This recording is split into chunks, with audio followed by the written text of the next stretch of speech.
Facebook ads for 2026, the ad level. So we nailed our campaign ad level. We nailed our ad set level, which is really the targeting and where we're going to target, who we're going to target geographically. And now we need to nail the ad level. Hey folks, Yuri, good to see you. Hello all. Good morning. Good morning. Sean, we got those ads here. Did you get those ads from us or did we not ship those over yet? For those of you guys who don't know, Sean is hosting the largest LTC class in Texas history on July 11th. And tomorrow he's got his Second Amendment Day, which is super exciting. So Sean, did you get those videos for LTC? I didn't see him yet, Andy. 2A day is looking great. I got about 150 RSVPs. We've sold over 30 VIP tickets. We're going to be selling them during the event. So I'm excited for tomorrow. It's going to be a big day. And then we'll be so pushing exciting. that LTC class too. So appreciate it. We all want to see photos and videos, my friend. All right. Yeah, cool. Well, congratulations. I can't wait to hear the outcome of that. Another 2A day update. We have Will and Andre. They have like 800 RSVPs to their 2A day in Rhode Island. So super excited about that. This has just been something that just is out of this world with what we have done as a group. So very excited for that. Jumping into things, we're on a trip from Cali, Florida to Colorado Springs. I'm doing a workshop in Colorado Springs on the 30th, and then I'm meeting with 5 shooting ranges on the 1st. And so we're meeting basically halfway and then make our way to Colorado Springs together. So for these workshops. So super excited about that. Today continues our adventure into Facebook ads. So I really thought this was going to be a, like a 3-part series, but I'm seeing and the questions that I'm getting on the flip side, I've had to go back and revise this PowerPoint multiple times. And so I don't know that it's going to be a 3-part series. We're going to nail this as much as we have to nail it in order to get it right. I really want Facebook ads to be the strongest thing that we do together as a group. So I am going to share my screen. So where we left off is we started to talk about the ad level. So we nailed our campaign ad level. We nailed our ad set level, which is really the targeting and where we're going to target, who we're going to target geographically. And now we need to nail the ad level. So the campaign and the ad set, they're invisible to your audience. Your audience never sees this, right? They never see how your settings are. They just see your ad level. So the ad is basically your storefront. It's your first impression. So if your creative is bad or not as good as it should be, then the rest of your setup isn't going to matter either, right? So the ad is made up of 4 real parts, 4 real sections that matter. The first is primary text. This is the words above your image or video. These are the words right before the button that says show more. That's your primary text. Really important that the first words that you have there are grabbing attention. I'll talk about what I do here in a little bit. And then from there, underneath the primary text is the media. This is your image or your video. And then we've got your headline, which is the bold text underneath your image or video, and then the CTA button. So let me show you what I mean by that in Facebook itself. So we're going to pull up Facebook ads right here, facebook.com/ads manager. And I'll show you exactly what I mean by these ads and these placements so that we can really see exactly what it looks like. So I'm going to pull up my ad account so you guys can see it. And in fact, I'll actually pull up the NSSF's ad account, the First Shots ad account, so you guys can see this because these are done pretty well. So NSSF and we're teaming up to train between 20 and 25,000 new students by the end of 2026. So to do that, part of what we're doing, our Facebook ads, take a look. So the top here, this section right here, is your primary text. So what you're going to see here is on your primary text, you see this see more button. It's really important that you're strategic with how you're going to do that, right? And so what I have is I've got my call out right here. Then I've got the value that I'm offering. What is my value? Sometimes I use value, sometimes I use pain point. In this case, I'm using value. So call out, gun ranges. Who am I talking to? And then what is it that I'm offering? Want new shooters in your doors. So call out, who am I talking to?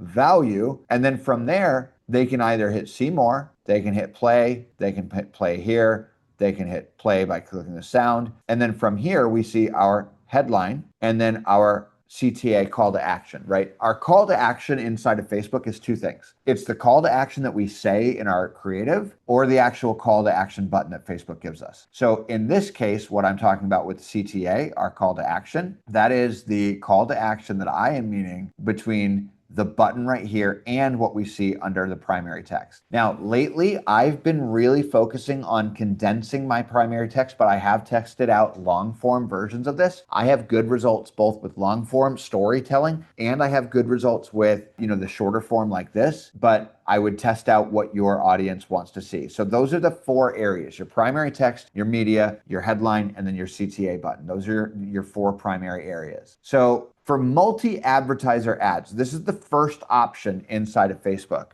is multi-advertising ads. Facebook now has an option basically where they show your ad next to your competitors' ads in the same unit, in the same place. So your ad creative can be resized or cropped automatically. What this means is it kind of keeps your main message and face dead center in your image. So it can actually change your dimensions. It can change the way your video looks. It can change all of this. And your first line of text needs to hook them in 1 second. That's standard. But I want you to assume that you've got 1 second before they swipe to the next business. So this is an option that I have always turned off. Okay. And what I mean by that is when we go and we create a new ad, we're going to see on the ad set level here, as we scroll down, it has a button that says multi-advertiser ads. I always keep this off because I don't want my ad next to my competitor's ad, right? That's not what I want. I don't want to pay to have my ad next to competing ads. I want my ad to stand out and capture their attention on its own. So that's why I always have multi-advertiser ads turned off. So on the ad set, really, I didn't start with, whether this is a partnership ad, because for all of us, it's not. Partnership is a completely separate side of Facebook. But I didn't also talk about identity, right? The Instagram, this is all self-explanatory. I also didn't talk about in my PowerPoint ad setup, create a new ad, use existing post, or use generative hub mockup, because again, we're creating a new ad here. And then so that really the first option for us is whether or not we're going to have this multiple advertiser ads, which I recommend that we always keep shut off. I don't want my ads next to my competition. Like here's a use case. I don't want my ad showing, hey, come take my gun class next to Charlie's gun class. I don't want that, because if Charlie's gun class looks less quality or says things that I don't want my students to get confused with the offer between what I've got and what the store down the street has, right? So when creating your ad, everybody always says, you must use video. Video is king. It is only half true. And what I mean by that is good video beats good images every time. So I am 99% video ads in my advertising, 99% video ads in my advertising. Every once in a while, I feel this urge to go and test images, but video ads has always performed for me. It is most likely that video ads will perform for you. But if your video is not great, your image ads will outperform your video, right? So video is better, but images outperform bad video. So a dark, shaky, boring video with worse than no video at all. But at the same time, like I've seen videos out there that even though it wasn't the best video I've ever seen, it killed it, right? So here's an example. Richard, I'm going to throw you under the bus a little bit, because one of the videos that you created was just, I felt like it was not the greatest video in the world, but boy, did Richard fill his classes with this video. Richard, you know what I'm talking about? But if we look at our maximum time frame on Rich's videos, like I was completely taken aback by what he did here. This was just so unbelievable. This is his top performing video, guys. This video was top performing. This is why what I'm saying, like, we don't need to overthink this. Take a look here, and let me share in a way that we can see that video. Take a look. Hey, San Antonio, if you are a new gun owner or a new shooter and you want to learn how to safely and confidently operate your new firearm, I have a 2-hour course that will get you trained quickly, no nonsense, teach you all the safety measures and everything you need to know to get out shooting confidently and safely. It's an all-range experience, no classroom, normally $125 per person for the 2-hour course. I'm running a special right now where you can bring a friend for free, $75. First 30 days we're running this, first 100 people to sign up. Yeah, unbelievable that ad took off the way. And this is the next top performing. Take a look at this one. This ad also took off, and he had great luck with this ad also. Hey folks, if you're a new gun owner or a beginner shooter in San Antonio, Texas, I've got a new opportunity for you to get trained. This is a 2-hour range experience that turns first-time shooters into confident. Right. So what I mean by video, guys, is I don't want you to really overthink this. Any video is better than no video, right? And almost any video is better than an image. And so if you guys are struggling to actually get out and create your ad, I just want you to use Richard as inspiration and just do it. Just grab your phone, just record a dang video and just do it.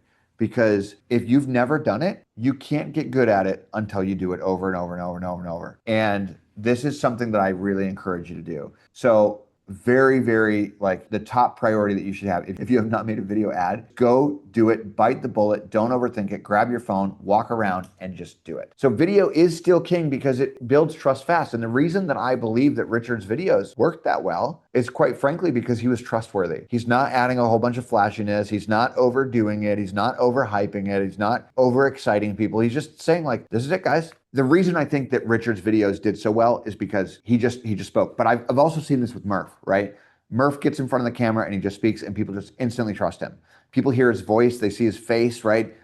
They see his facility a little bit. I remember one of the videos that Murph did, he was literally standing on a street corner in a well-known area and that video took off, right? So I want you guys to just go and film more and more and more, 6 different variations, right? If you can make a video, just do it, right? Do it. So a bad video is going to be anything that's shaky, right? So if you're holding your phone and you're nervous, like don't be shaking. That's just terrible. Hard to hear, okay? I made a caption on here, no microphone. DJI has come up with the DJI Mini Mic 3. I have yet to get one, but there are people in this group that have. I use the 2 right now. I do need to upgrade, $200, $150, somewhere in there. And it does make the world of difference. In fact, I'm on that microphone right now and it does make a big difference. But if you have a subscription to Adobe Premiere, which most of us should, it's $14 a month. And it also comes with a tool called podcast.adobe.com. And I don't care if you're on a street corner like Murph was, or in your truck driving, or whatever the case would be, whatever the background noise is, it gets rid of that perfectly. And then it makes your voice sound like you're on a professional recording device, even if you're not. So even if you don't have this microphone, podcast.adobe.com, once you're paying your $15 a month for Adobe Premiere, it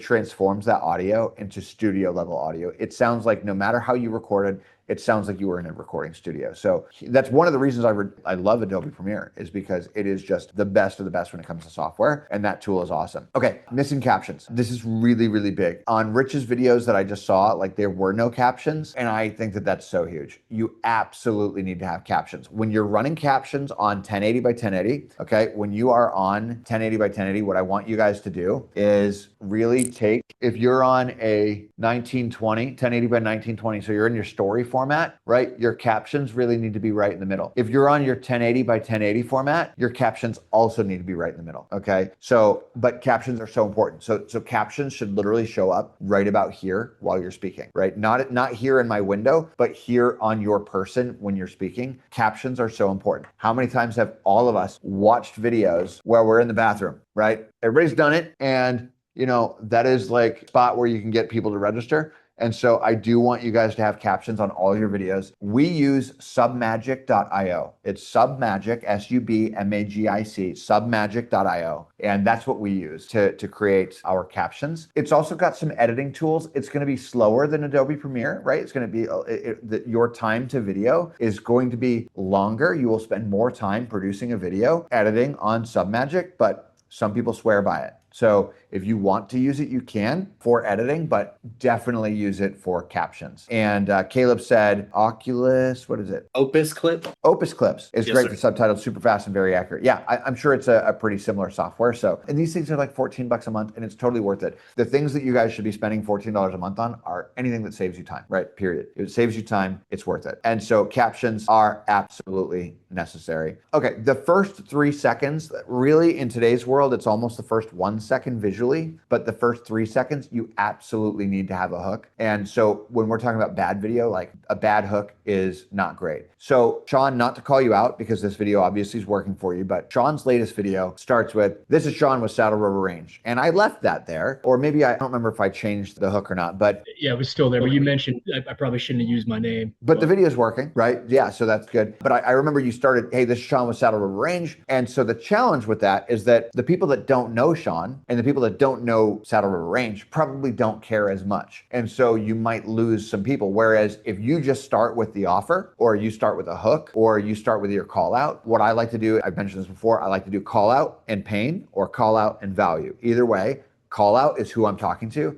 hey, Ocala gun owners, this is for you. If you own a shooting range in Citrus County, Florida, this is for you, right? Start with a call out to get their attention and then either add pain or add value, because people do scroll fast and you want to get them to engage with that video. Believe it or not, Facebook is going to charge you less per view if people are engaging. So the people that scroll past, like, that's expensive, and Facebook is almost penalizing you for not having great content because all they care about is keeping people on the platform. And so they will charge you more just because your engagement is less. And so you really want to fix that. You really want to see, how do I fix that, right? So now, the power of good images. What I am finding, and I would love, when we get to the section where we ask questions, I would love to hear your guys' feedback. But in my advertising, I am finding that people do not want AI. I'm finding that people don't want AI in my video. I'm finding that people don't want AI in my images. I'm finding that, quite frankly, people just don't want AI in their creative for ads. I think that they want realism. And so right now, if you go to AI, Manus, ChatGPT, most people are using Claude, and you have it create ads for you, just like out of the stock. If people can tell that ad is AI generated, they'll even comment and say, I don't want this AI slop, right? The AI slop is becoming a term. It's like a meme. And so I don't want you guys to fall into that trap. It is easy. It is quick. It is like simple to get your ads out there. But unless it looks hyper realistic and they can't even change it, if they can tell it's AI generated, that's when this is happening. I see, Jim, you raised your hand. Go ahead. Yeah, and to give you an idea as well, Amazon has started to reach out to sellers, asking them if any of the content that they've got on Amazon is AI generated. It looks like they're headed towards putting labels on ads that this content contains AI generated imagery. Facebook has a checkbox also. If any part of your ad was created with AI, then there's a checkbox for that as well. And so what that means is, I believe that the platforms are going to go, like, there's going to be a huge separation. I've said this before.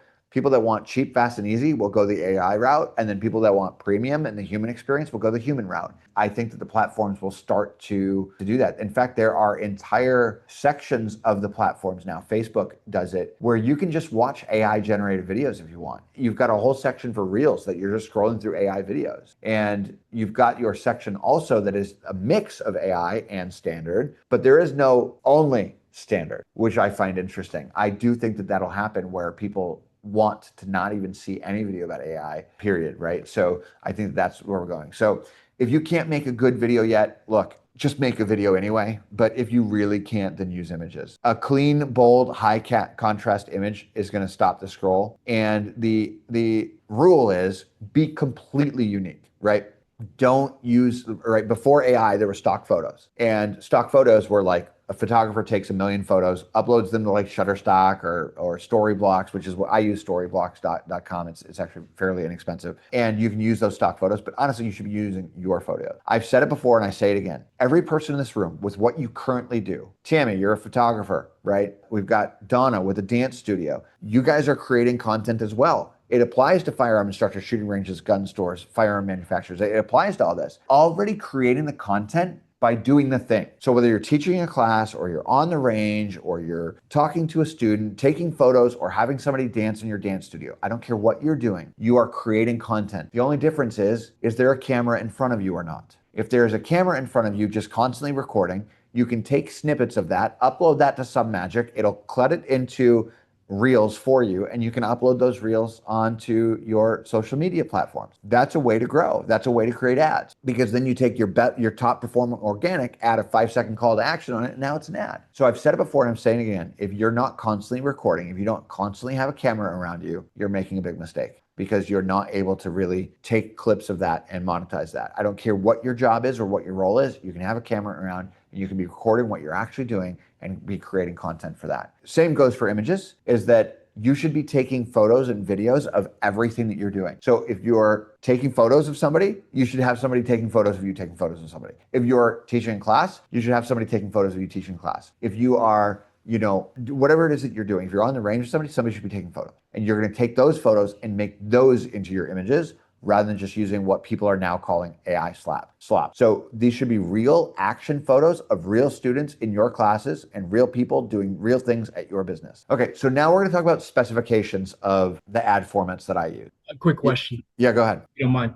So like for the next new shooter accelerator ad that we're going to do, I'm thinking about like doing a video of me talking kind of like how you do for like our first ad, and then doing like, have like voiceover with video from the class itself and maybe some images or whatever. What's the best app to do that editing? The Submagic? Is that If you're asking best, the best is Adobe Premiere. By far, the best is Adobe Premiere. A lot of people disagree with me on that. Best, I think, is subjective. Murph, go ahead. It's me, bro. Sean, listen, I'm not Adobe Adobe is the best, but CapCut, it's fucking unbelievably easy and it does everything at $10 a month. Just wanted to add that in for the people that aren't tech savvy. I'm pretty tech savvy. I've been cutting and editing videos for years with really complex programs. I switched to CapCut. It does fucking everything that everything else does, and it does it faster. It's CapCut. No, CapCut. It's TikTok owns it. We're supporting the communists, but we're supporting the communists everywhere. You know what I mean? We just started using CapCut too. Yeah, Adobe's the shit, but it's to me it wasn't intuitive. Yuri said that she's using CapCut also. I'll challenge my team. I'll challenge my video editors. I'll say, guys, I want you to use CapCut for 2 weeks and let me get feedback from my professionals. But in the meantime, jump on it. Get in CapCut, right? It does have a bunch of AI features. Emily, don't you use CapCut for your TikToks? Yes, I was actually just typing that. I use it and I love it. Yeah. I use it. My dad uses it. Rachel uses it. Like we all use it here. Yeah. So CapCut is a very, very popular one. So up to you guys what you use. I use Premiere, but CapCut is honestly, it is definitely up and coming. And it's got a bunch of AI features. And from what I understand, Murph, too, it does captions for you. Doesn't it do captions for you, too? Yes, it does. And then the other one is the Instagram edits. It does everything. Yeah, CapCut does captions. It's got music. It's got a huge data bank of music. You put your own in. I was using a software that was really similar to Adobe, and CapCut's I like it because it's easy. It's fucking easy. It saves me time, and it's cheap. So I want cheap, fast, and easy as well. So I will put CapCut on my phone while I'm on this road trip, and I'll start cutting some videos, and I'll give some feedback next week. But listen, I mean, a lot of people in this group swear by it. So I am an old dog trying to learn new tricks also, but I'm going to jump on the CapCut bandwagon, and that way I never have before. So this way I get to know a little bit about what you guys are saying. Yeah, go ahead, Karen. The other one is Instagram edits will actually do better for your reels on Instagram. So I will edit it in CapCut and then just switch it over at the last second to post it on Instagram edit, and it does better. Really? So really, I'm still doing the work in CapCut, so it's easier to switch over to TikTok. But when it comes to the posting of the video into Instagram, that's when I use the Instagram edit. And it's super simple if you just want to use that one too. Do you need to have TikTok to have CapCut, or is it? Nope.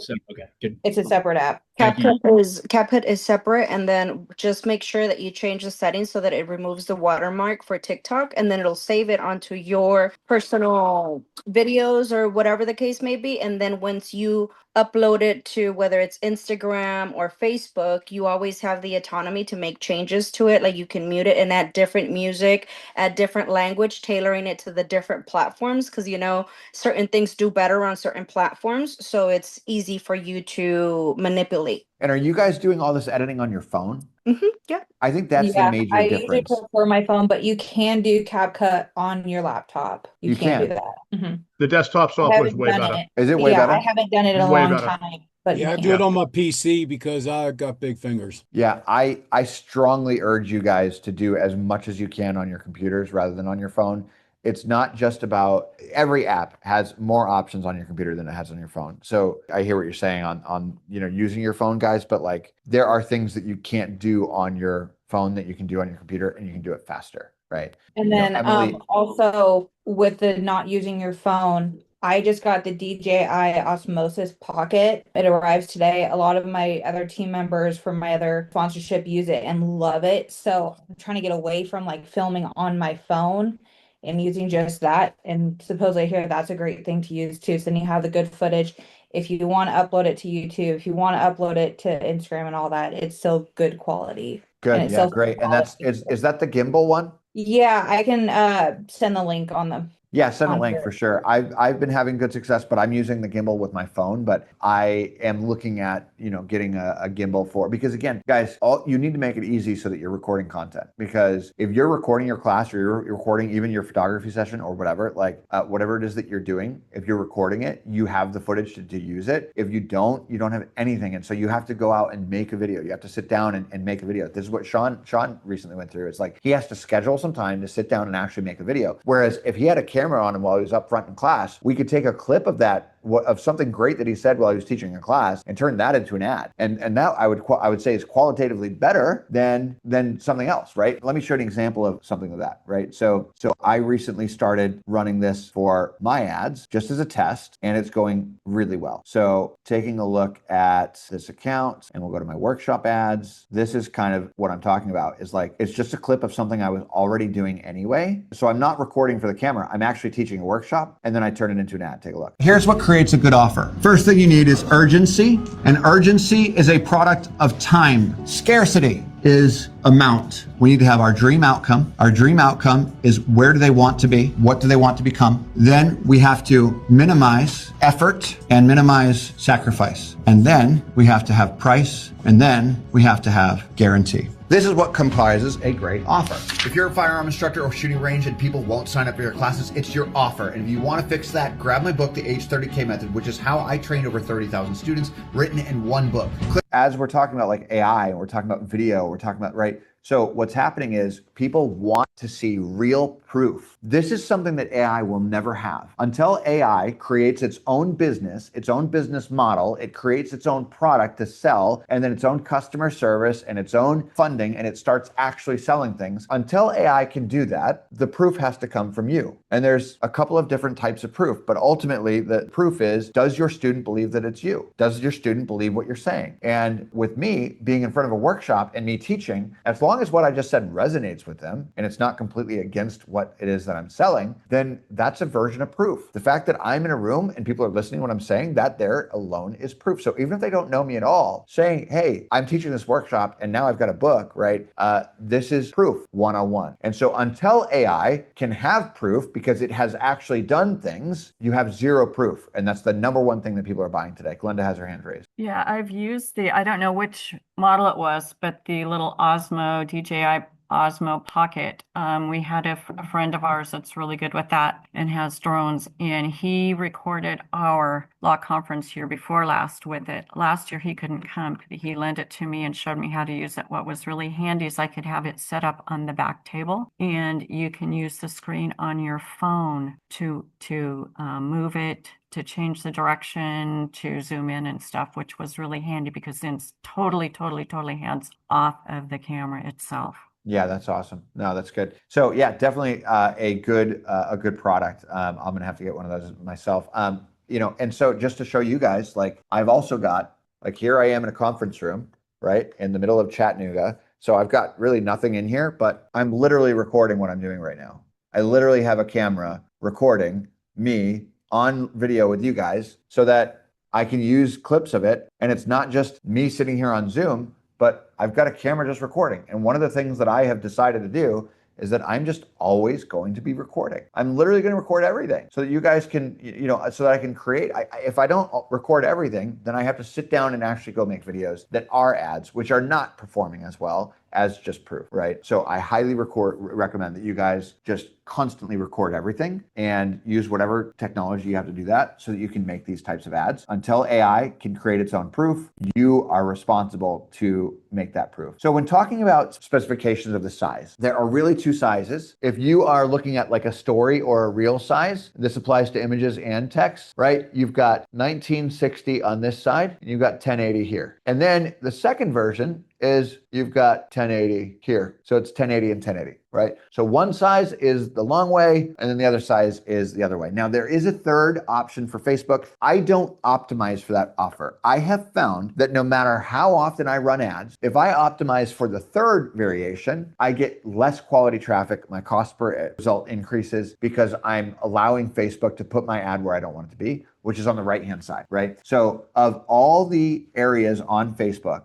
there's a lot of areas that have more high quality leads than others. others. So looking right here, here is the news feed. And in a second, you're going to see on the right-hand side, ads pop up. And those ads on the right-hand side will always be there really no matter what you're looking at. Let me go to my personal page and see if mirrors it even more, right? So yeah, here we go. So news story, we've got our stories, which are reel format. Then I've got my ads on the right. Then I've got my news feed. So as I scroll through my news feed, here's Murph in one of my ads. This is a 1080 by 1080 format, but Facebook is delivering it because it thinks that it's going to be higher quality than on the right-hand side. And I'll tell you right now, the clicks that I get from this variation instead of on the right are higher quality because people are pausing what they're doing. It's capturing their intention. They're stopping, they're clicking, and they're engaging. And so I don't want my ad to show up on the right-hand side. I don't want my ad over here. That's why I don't optimize for that variation. I don't optimize for the right-hand side. I optimize for the newsfeed. And I optimize also for reels and things like that because I do want,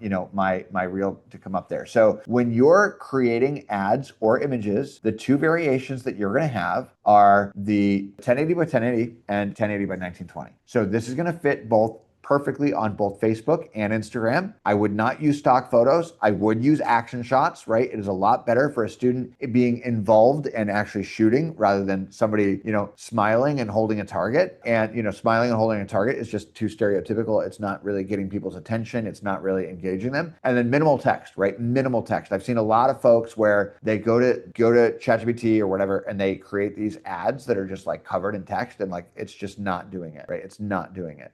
3 words. 5 words, right? So also, when we create ads, I want you to use all 5 primary texts, all 5 headlines. And I don't want you to be lazy about this because it matters. So what Facebook is doing is it's taking your ad and it's changing it depending on who is reading it. So what you're going to see here is I've got 5 variations of this ad, 5 variations. So look at the call to action right here, or the call out right here. First call out is firearm instructors and shooting ranges. Next call out is just firearm instructors. Next call out, just firearm instructors, right? And I'm varying the headlines and I'm varying the first sentence, the hook, so that I have different options for right here, right? So if I'm going to expand this, it's going to have different options up here. And Facebook is saying, okay, for Charlie, he's going to see primary text version 1, but Eric is going to see primary text version 2. So that's why we need to have all 5 variations completely different and all 5 headlines completely different also, right? So you see headline, headline, headline, headline, headline. What I typically like to do for my call out is, what I like to do for my primary text is call out and then either pain or value and then proof, right? I always need to have proof in there. So the proof here is I use this to train 30,000 students, right? Proof is anything that proves that you can actually do this, right? Here's more proof. So this one actually doesn't have any proof in it, which means it's a little bit probably weaker.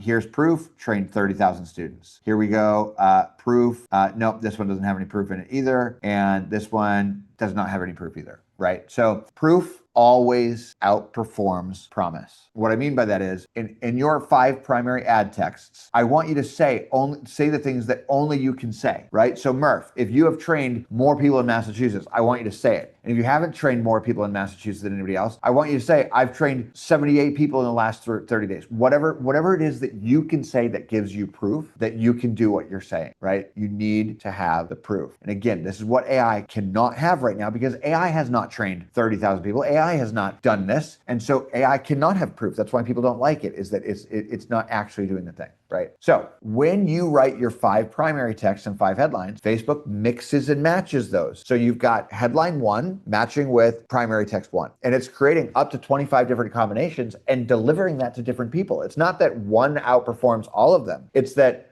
Eric might really respond this way, and Facebook knows that. Facebook knows how Eric's going to respond based on all of its 3 or 10 years or whatever time that it's had with Eric on its platform. It knows what Eric is going to value more and what Eric is going to jump in on more. And so it shows different combos to different people, and it finds the one that gets the cheapest leads for you and the most high quality leads based on your interaction engagement. And it automatically spends all of your money on the winner so that you write once and Facebook is testing it forever. So this is automatically happening behind the scenes if you add all 5 primary text and all 5 headline text. So you want to write 5 completely different styles, one for each angle, right? So direct call out. Hey, Ocala gun owners, Saturday CCW class, direct your offer, or the story, right? I watched a student freeze up on the range last week.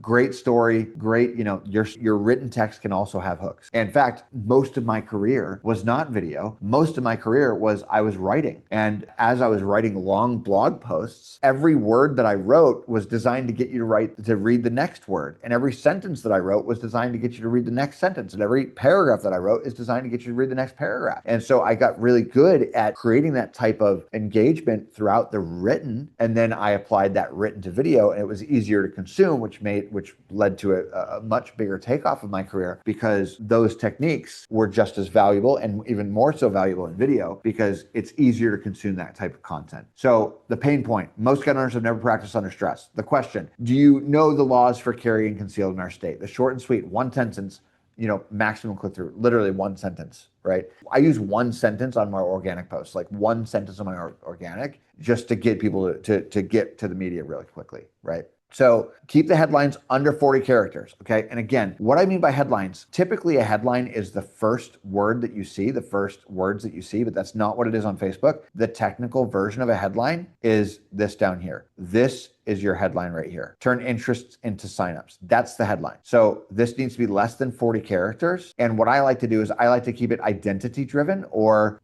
really like destination driven, right? Very, very short, right? So Ocala CCW class Saturday, that's a call out plus what? Learn to carry safely. It's a benefit. Only 4 seats left. That's urgency. Register for Saturday. That's direct call to action. Is your family safe? Curiosity, right? I like to use those, and I like to use varying ones. And so I go by a 5x5 rule summary, right? So 5 primary text versions to explain the offer hooks to the reader, and then 5 versions of the headline to get the click. Creates the urgency below the image. There is never a reason to run an ad with 1 text and 1 headline, period. Let the algorithm work for you and do a lot of the heavy lifting for you. So this is finally what I anticipated being the end of session 1, but this is basically, we've covered why Meta is the smartest machine on earth. And just to recap that, the reason that Meta is the smartest is because it has had the most time to create the best algorithm. There is still no algorithm on the planet, as far as ads go, that deliver better ads to people who want those ads, period. TikTok comes close, but their ad algorithm is way farther behind their organic. So TikTok, I think, has a better organic algorithm for short form video content. But when it comes to ads, Facebook is still king because it had the most time to get started and the best testing. It has made the most money off it, and it has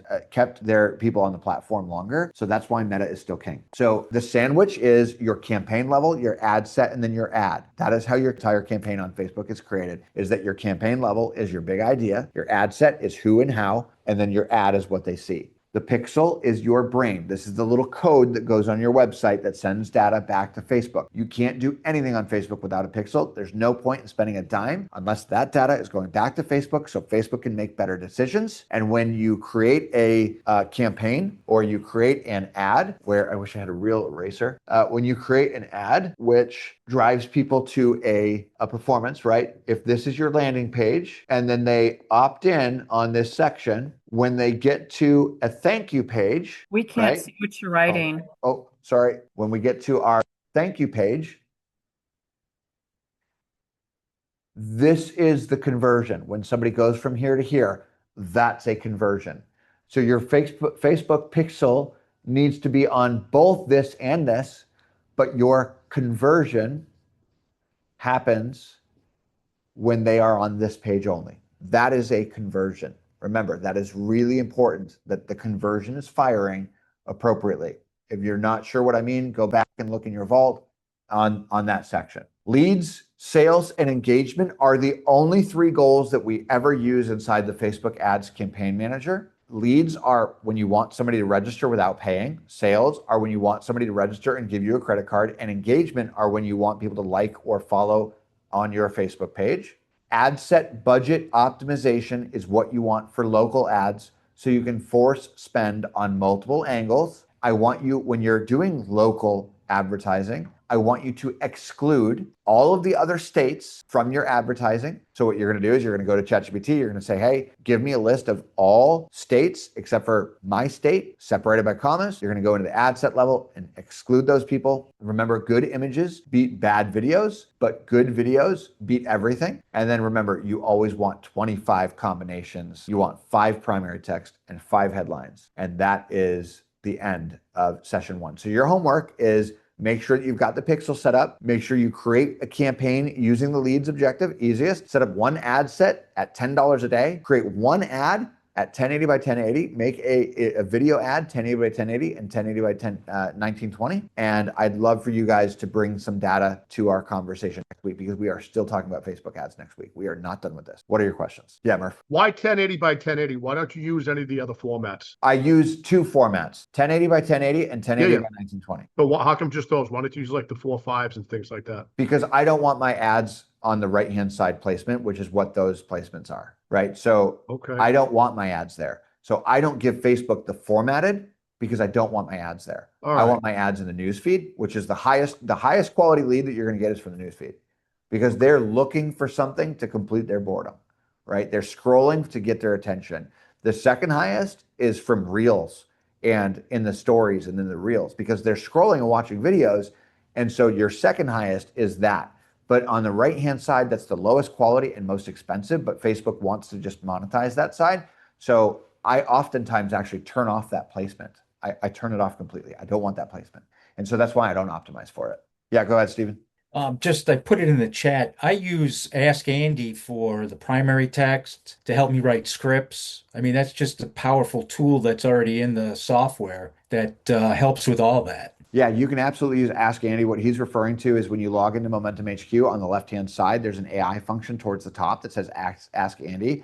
The way that was created was over 400 recorded coaching calls that I had. I uploaded to the AI and I said, this is the basis of your programming. So when you're answering questions, look at all the advice that I've ever given to anybody and create content, give the answers based on that. So it's almost like I'm writing your actual content. And this has become more powerful and more useful than people who are using ChatGPT. ChatGPT, I have a version in ChatGPT called the H30K method, or the H30K ChatGPT. People are using that less now and using Andy AI, because that H30K GPT in ChatGPT, there's no way for me to upload those transcripts. I can't use that. And so the one inside of Momentum HQ is becoming more powerful. Now I'm spending $750 a month so you guys can use that, but like use the heck out of it, right? That's some of that is my usage fee for you guys using it, but I want you to use that. Shane, just saw you in the group. Good to see you too. What are the questions we have? Caleb, signing in. Yo, I got a quick question about, Yeah. I think I was going through your previous trainings and trying to rewatch them. Do you have, and you mentioned with the images, the type of placements that you're targeting, are you excluding any of those? Because you can set that somewhere, right? At the ad set level or ad level? I experiment with excluding. I exclude when I'm confident, and when I want, okay, so for an example, when I want engagement, I exclude. So I don't want my ad to show up on the right-hand side for a like and follow my page. I just think that it's super cheesy. But if it's in the newsfeed, I super want that. So when I'm doing my like campaign, my engagement campaign, or a video view campaign, I 100% exclude. I do not exclude other times, only by my format. I exclude by my format. I have seen I want to say 4 to 6% increase in conversion cost by excluding flatly. I actually think it's a penalty that Facebook is giving me for not having my placements there. So the way that I exclude is by just not providing it the format that it needs to place my ads there. Okay, interesting. Yeah, I was looking today, and like there seems to be a whole lot of spend. This is the first time I actually looked at the breakdown. What was it called? Placements, I guess. And Yep. then like the CPAs, the cost to acquire customer on like some stuff. Like it seems like a bunch of the reels and stories, it's like the costs are huge. And I did notice like a few of our ads when I've gotten targeted by them, like reels and stories. It's you're only getting like the video part of the ad, so there's no like accompanying text. You may see like get offer or something like that. So unless the video, you can have subtitles and stuff, but it's like they're kind of missing the whole pitch before they click. So it makes Unless sense. you have the Advantage Plus creative variation where they have a CTA, or they can add that image, they can add that text on there. I have seen it where they'll add here, I'll show you an example. So if you're using the Advantage Plus placements and you're using some of their Advantage Plus creative options, you can go into advanced preview right here, and you can go to Advantage Plus creative, and you can say, let's see, add details to add layout. So what this will do, it may not come up, but yeah, I guess enhanced CTA is another option. So see how enhanced CTA says, get it while it lasts. That's AI generated, and they'll show that on the actual ad. This is not loading, but they have other variations also that show the ad on the text. As I don't mind testing those variations as long as they're not manipulating my text, because what I'd be worried about, like I play in a game where I cannot make certain claims. Like I can't say that you're going to make a certain amount of money. I can't say that, it's illegal. And if the text accidentally created that for me, I could get sued for it. I don't want that. So I do not allow them to manipulate my text at all. But if they want to put that text somewhere in the video, I'm okay with it. Yeah, that makes sense.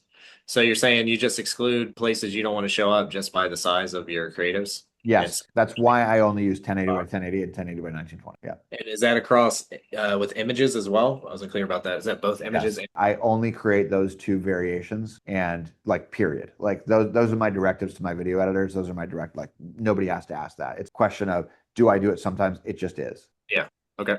And what are your costs? You're seeing more cost per lead or more cost per sale on newsfeed and reels? Yeah, I was looking into it, and so we're running different campaigns, for the live training and the local market is one. So obviously that data is different, and then there's the like digital offer that we're running nationally. But yeah, like so for the digital offer nationally, like Facebook Reels is $118 CPA versus like $75 on Facebook feed and app. So if you've got a campaign that's running, you don't want to like manipulate it, right? If it's doing well, but you can duplicate it and name your campaign as the test that you're doing, excluding Reels. And you can even have just a new ad set, right? Good to see you, Yuri. You can have a new ad set that just excludes that one, and then try another ad set that just excludes that one and see like which one works for you. Yeah, so that you can test those variations too. Yeah. Okay, cool. Yeah, I was just curious if there's any that you found were just kind of junky traffic in general. Yep, exactly. Well, cool. That brings us to 1 o'clock, guys. I've got to go. I've got, hopefully a lot of you guys are on the 2:30 with the NSSF. You guys are, same room, and can't wait to see you guys there. It's going to be wild.